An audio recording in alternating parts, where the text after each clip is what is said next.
अस्सलाम वालेकुम। आप सबको एक फ़िक्रा तो याद होगा जो मैं एक बार फिर से याद करवाना चाहती हूँ कि मेरी ज़मीन और जायदाद ज़मीन पे तो क्या चांद पे भी नहीं है। अभी इसी कश्मकश में हमारे इदारे थे कि ज़मीन से ढूंढी जाए या चांद पे, तो इलेक्शन आन पड़े और इलेक्शन में वो चीज़ पता चली कि वो ज़मीन पे ही है। तो दर हकीकत बात कर रही हूँ मैं मरियम नवाज के असासों की। अब जो असासे हैं उसमें जो उन्होंने अपने कागजात नामजदगी में ज़ाहिर किए हैं वो कुछ यूं हैं कि 84,25,84,000 रुपए की जायद अराजी उन्होंने अपनी जाहिर की है, और साथ ही साथ 2,89,00,000 की मकरूज भी वो निकली अपने भाई की, और 1,500 कनाल की जायद की अराजी भी उनकी निकली। अब सवाल ये पैदा होता है कि ऐसा कौन सा बिजनेस है या ऐसी कौन सी गिदड़ सिंगी है या ऐसी कौन सी अंडे देने वाली, सोने के अंडे देने वाली मुर्गी है इन लोगों के पास कि मल्टीप्लाई होते हैं। एक साल के दौरान 40 लाख रुपए से जायद इनके असासों में इजाफा भी हुआ। अब ये यहाँ पे बहुत सारे सवालात उठते हैं। मिसाल के तौर पे अगर ये जमात जीत के इक़्तिदार में आती है तो डेफिनेट मरियम नवाज साहिबा जो हैं वो वज़ीर आला के मनसब को संभालेंगी, ये तो प्लानिंग है पूरी। और फिर उसके बाद आप देखिएगा कि ये जो असासे जाहिर किए हैं ये असासे कैसे मल्टीप्लाई होते हैं। आप देखिए पाकिस्तान में कोई मिल ऑनर भी है ना, इतनी जल्दी उसके असासे जो है मल्टीप्लाई नहीं होते हैं जितने इन लोगों के होते हैं। अब यहाँ पे दो सवाल उठते हैं कि इदारे जो हैं, इदारों पे भी उंगली उठती है कि इनकी तहकीकात की जाए, आखिर इनका बिजनेस क्या है, क्या वो बिजनेस बाप के बिजनेस से इनके असासे जो है बन रहे हैं या कि इनके अपने बेटे की कमाई से या कैप्टन सफदर की कमाई से। तो ये बड़ी बात है कि या ये खुद बिजनेस कर रही हैं, सियासत में तो दिखाई देती हैं। अब इसकी भी तहकीकात होनी चाहिए कि इनका बिजनेस क्या है और किस तरीके से इन्होंने अपनी ये ज़मीन जायदाद इतनी बना ली और इतने असासे जाहिर किए हैं।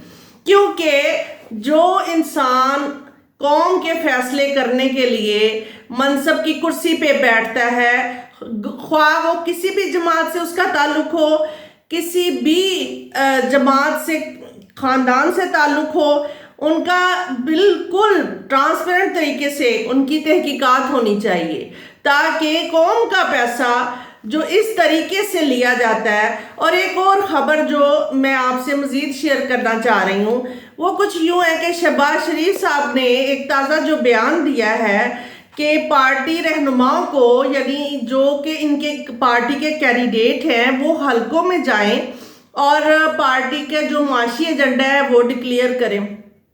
ये अब इनको याद आया है कि हमने कोई मैनिफेस्टो भी देना है कि हमने मैशियत को कैसे बेहतर करना है। अब इनकी आंखें खुली हैं क्योंकि आवाम जो है, अवाम में जाके क्या ये वादे वईद करते हैं, कैसे अवाम की परेशानियों का हल करना है, कैसे एनर्जी क्राइसिस ख़त्म करना है, कैसे महंगाई का जिन बोतल में बंद करना है, ये सारी चीज़ें अब याद आई हैं क्योंकि वोट लेना है। अब अवाम को एक बार फिर से ट्रक की बत्ती के पीछे लगाना है। अब तीसरा जो अहम पॉइंट और पहलू है वो ये कि 4 साल में होने वाली तारीखी तबाही ठीक करने में कुछ वक्त लगेगा। ये बात भी शहबाज शरीफ साहब ने कही। चले वो 4 साल जो है तारीखी तबाही के, उसको अगर हम एक तरफ रखते हैं, मैं ये बात बहुत गैर जानिबदार होके कह रही हूँ, बेइंग अ पाकिस्तानी, उस 22 करोड़ आवाम की आवाज़ है कि 4 साल एक तरफ रखिए, हो गई तबाही 4 साल की, लेकिन पिछले 45 साल जो आप लोगों ने इक़्तिदार के मज़े लूटे हैं और खाबे खाए हैं, उसका हिसाब कौन देगा? उसका एहतसाब जब भी होने लगता है या तो वो फाइलें दब जाती हैं और फिर उसके बाद या आप लोगों की तबीयत ख़राब होती है और आप लंदन की फ़्लाइट से पाकिस्तान से बाहर चले जाते हैं, और फिर तब आप पाकिस्तान में आते हैं जब आपका इक़्तिदार कमाना होता है आपने।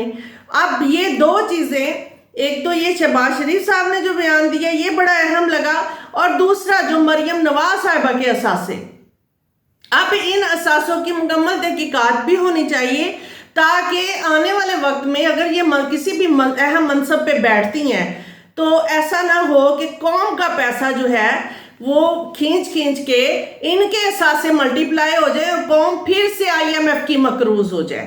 لہٰذا یہ چیزیں ہمارے اداروں کو غیر جانبدار ہو کے کرنی ہوں گی، تاکہ کیونکہ پاکستان میں مزید سخت نہیں ہے کہ پاکستان مزید ہم اس کو کھائیں کھینچے۔ ہماری قوم جو ہے وہ 2 وقت کی روٹی کو اب ترس رہی ہے، بجلی کا بل اس سے پریشان ہے، مہنگائی اس قدر ہے کہ گھر کا ہر فرد اگر کمائے گا تو گھر کا چولہا گرم رہے گا۔